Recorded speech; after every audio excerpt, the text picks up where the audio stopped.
Speaking of Gabriel and helping him and working with him a little bit right there in the center of Roaring Spring, makes a fine transition for me to explain about another part of that, more about Roaring Spring. One of those days that I picked Gabriel up, I from work to bring him home, I had timed it in such a way that the Spring Dam Brewery would have opened by that time. It was around 4 o'clock, I think. Now, I had only within the last couple months, maybe it was partly because I was going in and seeing my sister more often, that I found out that there was a what do they call it? A microbrewery in Roaring Spring. A microbrewery in Roaring Spring. I said, I thought no one drank, or I mean, they drink, but they couldn't serve alcohol. And I looked into it, and by golly, yes, there was. It's been there for about 4 years, I think. And there was a referendum that the town, it wasn't unanimous, but there was a majority of the town said yes, they should probably come into the modern age to that extent that they would leave prohibition behind. But I didn't know about that. But anyway, after I picked him up, we stopped there. He was in his work clothes, and we sat outside. I'd never been in the building or anywhere around it, except as a boy, maybe seeing it. And even then, it looked completely different. But there was a beer garden, I guess is what they call it there, and we sat there, and a waitress came out, and you know, I think I just ordered a beer. She said, "What do you want?" You know, like there was 10 varieties of, maybe not that, but 8 varieties of beer, and I said, "I don't care, just just bring me one." And now Gabriel, he's old enough to drink, but he didn't have his ID, so he couldn't be served. And we sat there and talked a little bit, and I remember I asked the waitress if she was from Roaring Spring. I ask that all the time of people that I meet there. And she said no, she was actually from Martinsburg, which is not very far away, maybe 10 miles, probably not that much, out from Roaring Spring. But it had gone to the same high school as Roaring Springers. Well, it was nice, but anyway, later, and this was while Gabriel was still there, I tried to time things so that when I picked him up, this was only about 4 times maybe that I had to do this, although it seemed like forever, for me, who usually stays on a farm, to do that much running.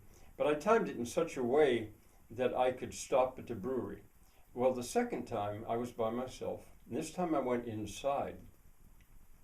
And in a way, I could say that was momentous. I've never been one to go to a bar, and don't confuse this with a bar.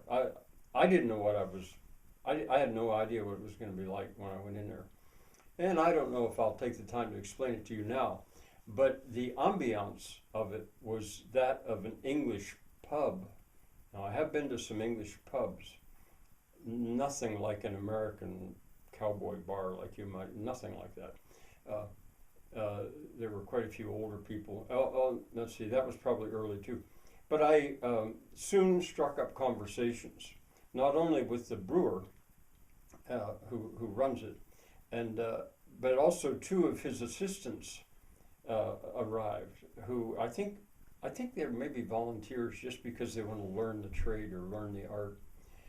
And one of them, Jim Butler, he knows a lot about the history of Roaring Spring. I was immediately asking questions about the way the streams run down through the town, and so about the topography and the hydrology, really. And you know, they loved to talk about it. It was quite a conversation. But I don't mean to reproduce that conversation now. What I want to say is that Spring Dam Brewery is the name of it. Roaring Spring Dam Brewery. I think it is Spring Dam. You know, that's what they call that pond. That's the first, and so far the best place that I've found to meet people.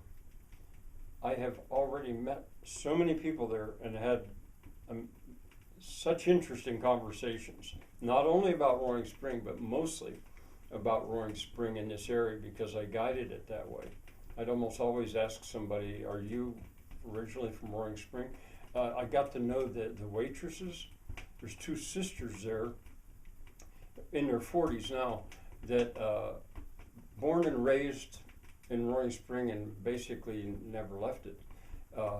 And a bartender who's not from there. Actually, he's from he's from northern Pennsylvania. I struck up quite a friendship with him, Jeremy Jack. But anyway, I don't want to get stuck on the Spring Dam Brewery right now. I want to go on to say that before long, I had talked to my sister about it some and said, what are the groups that run this town? And there was the Roaring Spring Historical Society, meets every third Monday.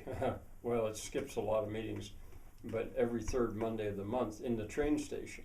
Well, I went there to the first meeting, and I went to a second meeting a month later, and then I was there for a third and fourth, and I think, well, I found out about the fifth because they'd canceled. It was a very, very tiny group.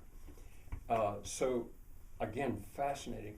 Then there's also, and then I thought, well, let's take a look at the government of Roaring Spring, the Spring Borough Council. It meets every second Monday of every month in the evening. Now, wouldn't you know that Mondays are a day that the Spring Brewery is closed, Monday and Tuesday. So there were those two. And now, I don't think I've been to other meetings.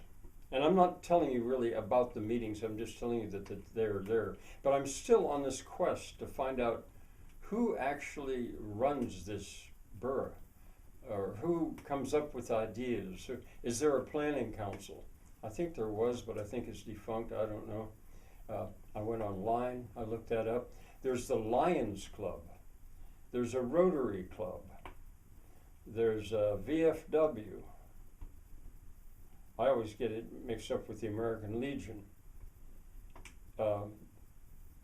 And of course the churches, right there in the borough itself. I mentioned before, there's 4 very large, beautiful, sort of. Well, one of them is outstanding because it looks like a Gothic castle or a medieval castle.